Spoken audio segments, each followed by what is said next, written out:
크루엘라 누굽니까?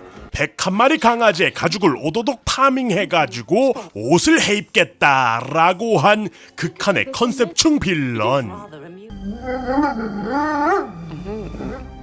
I've no use for babies. 근데 이분이 심지어 디즈니 출신이야. 더 칼렙! From the very beginning, I realized I saw the world differently than everyone else. 누구보다도 특별한 패션 센스와 디자인 실력을 가지고 있던 여자 에스텔라. 모종의 사건으로 런던 길거리를 종횡무진하며 리버티 백화점에서 허드렛 일만을 해오던 그녀는 어느 날 패션계의 거물 폰 헬만 남작 부인의 눈에 띄게 되고 You have the talent. Whether you have the killer instinct is the big question. 에스텔라의 뛰어난 재능을 알아본 남작 부인은 그녀를 자신의 밑으로 들이게 됩니다. 그런데 She thought she owned everyone. It's foolish. Why are you speaking? I think you've nicked me. 입사를 하고 보니 생각 이상으로 막 나가는 분이셨던 상사님. 그렇게 조금씩 생겨난 갈등의 골은 에스텔라와 남작 부인의 관계가 하나씩 밝혀질수록 더욱 깊어져 가기 시작합니다. And so you always tell me Get her. What was your name? Cruella.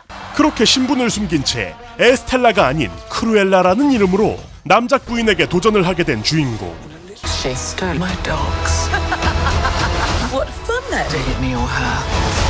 And I choose me. Don't worry, there's lots more bad things coming. 자, 과연 이들의 운명은 어떻게 될까요? 역대 디즈니 빌런 중 가장 파격적인 그녀의 귀환 영화 크루엘라입니다.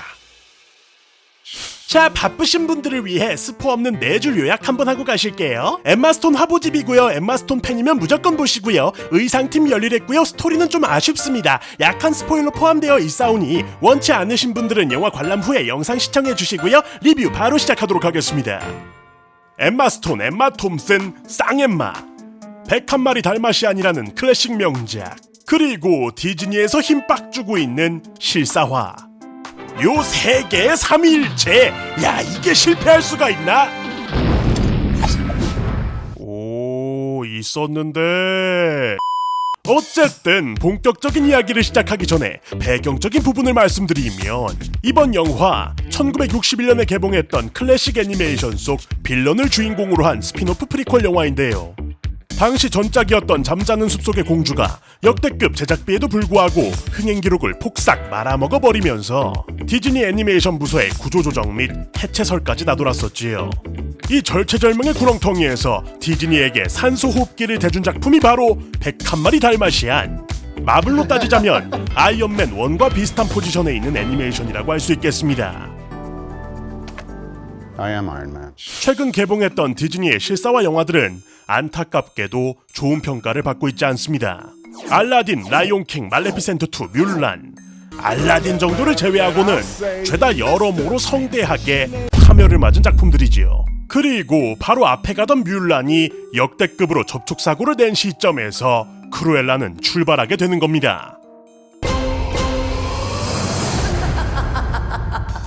보통 한 가지 장르의 그림들을 쭉 이어나가는 단일 메뉴 식당 같은 작품들이 있고, 여러 가지 장르들을 한 영화에 모아서 뷔페식으로다가 차려놓는 작품들이 있는데, 크루엘라는 명백히 후자의 영화였습니다.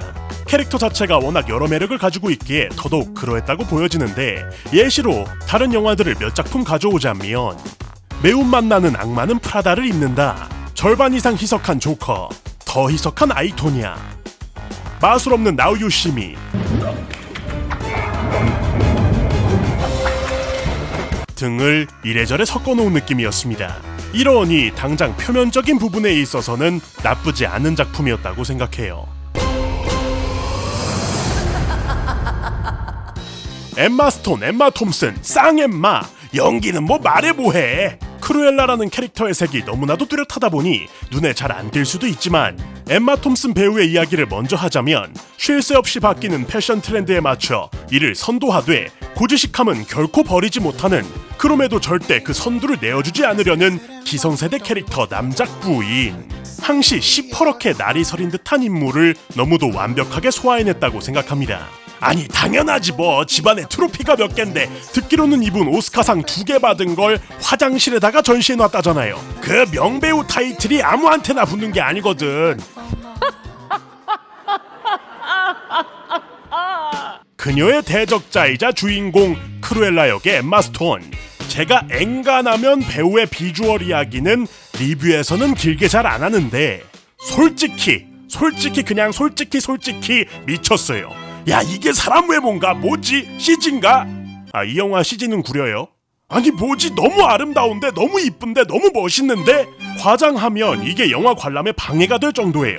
알지 너무 잘 알지. 내가 막 그 옛날 좀비랜드 때부터 와 팬이에요 이랬는데 그 라라랜드 때도 그렇고 어메이징 스파이더맨 때도 그렇고 알지 최고지. 그런데 정말 크루엘라로서의 엠마 스톤은 당연하지만 일단 비주얼이 더 미쳐 날뜁니다. 이게 부정적인 의미가 될 수도 있겠지만 괜히 앞에서 화보집이라고 이야기한 게 아니에요. 연기의 경우는 스토리를 살짝 공유하는 부분이 있어서 호불호를 떠나 이야기하자면 일단 이 작품에서 엠마 스톤은 2개의 톤으로 나눠서 연기를 하는데 하나는 에스텔라로서 비교적 선량한 눌려있는 인물과 크루엘라로서의 도발적이고 단단하고 강렬한 표출하는 인물입니다. 뒤에 스토리 부분에서 보충하겠지만 따로따로 놓고 봤을 때 특히 크루엘라의 그 음색이며 느릿한 어투가 원작에서의 그 무시무시한 크루엘라 그 자체였다고 느껴졌어요. 더불어 영화의 후반부 얼굴에 진 음영과 메이크업이 어우러져서 이 얼굴에서 이 얼굴이 의도적으로 투영되는 연출이 보여지는데 야 크루엘라네 싶었습니다. 그 디즈니가 헛짓은 자주 해도 짬이 있어서 할 때는 아주 제대로 해 아주. 전반적으로 나쁘지는 않았습니다. 극 초반부에서 굉장히 후루룩 넘어가 버리는 아쉬운 부분들이 있었지만 에스텔라가 런던에 도착한 후 벌어지는 일들은 무난무난하면서도 몰입감을 이끌어내기 충분했지요. 거기에 뭐 당장 화면의 비주얼부터가 장난이 아니기 때문에 약간씩의 구멍이 있어도 그러려니 할 수 있는 수준이었어요. 그런데 이게 너무 강한 스포일러라서 직접적으로 말씀을 드리진 않겠습니다만 혹시라도 싫으신 분들을 위해 한 번 더 완충제 넣고 갈게요. 요 지점으로 점프하시면 됩니다. 한참 흥미진진하게 스토리가 이어지는 중후반부 그냥 갑자기 큰 게 와버립니다. 그 상상치도 못한 정체? 얘네가 트레일러도 약간 DC 스타일로 뽑아오더니 여기서 이런 뇌절을 친다고? 뭐지? 베데슈? 베데슈인가? 사실 말은 이래도 스토리 면에 있어서 베데슈 건 정도의 파급력은 아니지만 약간 굳이 이걸 집어넣었어야 하나 안에서도 크게 문제는 없었을 것 같은데 하는 굳이의 영역이었습니다. 이렇게 한번 삐끗해버리니까 그 이후에 나오는 장면들에서 좀 깬다고 해야 되나? 오 하면서 보다가 오 하는 감성? 그 와중에 후반부 갑작스레 남작 부인의 달마시안들이 변심한다거나 하는 포인트적인 부분들이 몰려있어서 또 이걸 그냥 디즈니 감성으로 스르륵 넘어가는 느낌이었습니다. 관람하신 분들은 아시겠지만 얘네가 교감을 이 퉁퉁이랑 한 거지 딱히 크루엘라랑 뭐가 있던 건 아니었거든요. 짜란.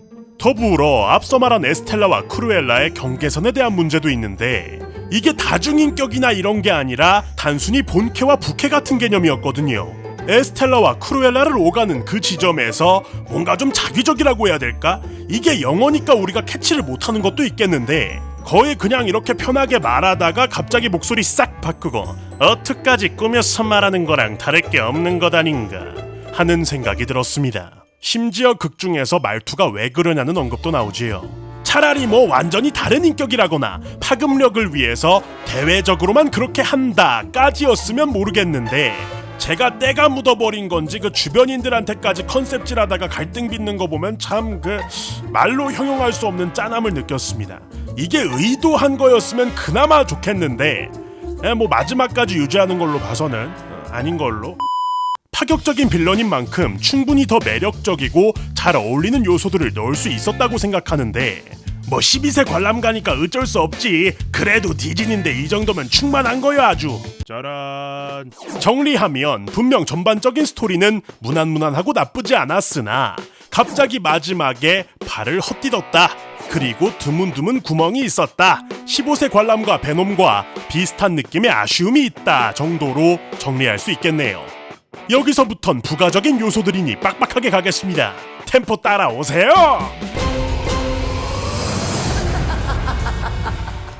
라이온킹에서 쌓아온 경험치는 어디다 팔아먹었는지 이번 작품의 동물 CG는 지나치게 형편없습니다. 동물이 자주 클로즈업 되는데 너무 이질감이 들어. 동물만 이상했느냐? 아니, 나중에는 사람이 화면에 둥둥 떠다녀. 그냥 떠다녀야 되는 건 맞는데 진짜 너무 떠다녀. 제작비를 죄다 의상 쪽으로 몰아준 게 아니냐는 킹리적 가심이 듭니다. 비주얼은 챙겼는데 비주얼 이펙트를 못 챙겼네. 영화를 보면서 아쉬웠던 건 제가 패션이나 장신구 등의 양식이라든지 역사에 대한 지식이 없다 보니 분명 내포하고 있을 법한 의상들의 의미 등을 깊이 있게 다룰 수 없다는 것이었는데, 그럼에도 불구하고 크루엘라와 남작 부인의 의상에서 보여지는 성격과 예술관의 차이는 문외한이 보더라도 명확하게 알 수 있었습니다. 에스텔라, 크루엘라의 의상은 47벌, 남작 부인은 33벌. 야, 그만큼 의상 감독님이 열일하셨다는 거지. 사실 애니메이션이 1961년 작품인데 자세히 기억하시는 분들은 대부분 정말 작품의 팬이시거나 크루엘라를 관람하기 위해 정주행한 관객일 겁니다. 이후 여러 차례 재개봉하긴 했지만 1991년이 마지막. 야, 그때 난 태어나지도 않았어. 언젠가 집에서 비디오로 봤지. 함께 시사회를 관람했던 진성 디즈니 매니아 친구 말로는 생각 이상으로 원작에 대한 오마주가 많았고 신경 쓴 티가 많이 난다고 하는데, 다만 동시에 원작과는 완전히 다른 작품이라고 배우 인터뷰에서도 언급한 바 있으니 세밀한 연결점을 찾을 필요까지는 없을 것 같습니다. 원작을 어렸을 때 관람했던 제 감상은 굳이 원작을 보고 가지 않으셔도 무방하며, 일단 원작을 봤다면 와 하고 알아볼 만한 요소가 쿠키 영상에 나오더라. 보고 가셔도 좋지만 안 보고 가도 문제는 없다 라고 정리할 수 있겠네요. 결과적으로 이번 크루엘라, 디즈니의 실사화 영화치고는 나쁘지 않은 영화였다. 아쉬운 부분이 분명 없다고 할 수는 없지만 그게 뭐가 중요해. 엠마 스톤 크루엘라가 이렇게나 가슴이 웅장해지는 자태 뽐내시는데 옆집의 그 뮬란이는 내가 화가 나서 다루지도 않았어. 아쉽지만 절대로 나쁘지는 않았던 이다나의 강렬한 패션쇼, 영화 크루엘라였습니다. 자, 이렇게 해서 크루엘라에 대한 이야기 가볍게 해봤습니다. 와, 분량 조절을 또 실패했어요. 사실 OST 이야기도 하고 싶었는데 시간 관계상 다음에 해보도록 하겠습니다. 더하면 편집자님이 날 죽일지도 몰라.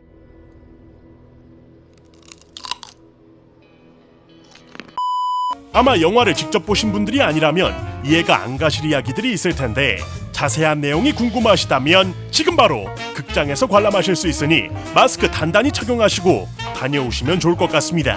영화 보신 분들, 여러분들의 생각은 어떠신가요? 댓글로 달아서 의견을 나눠주세요. 영상 즐거우셨다면 구독과 좋아요, 알람 설정까지 빠짐없이 부탁드리면서, 그러면 여태까지 두클립 양태형이었습니다. 저는 다음 영상으로 돌아옵니다. 고맙습니다. 땡큐! Cruella de Vil, Cruella de Vil, 라라라라라, 라라라라라. 가사를 몰라. Cruella de Vil. 구독을 해요, 좋아요, 알람 설정도 해요. Cruella de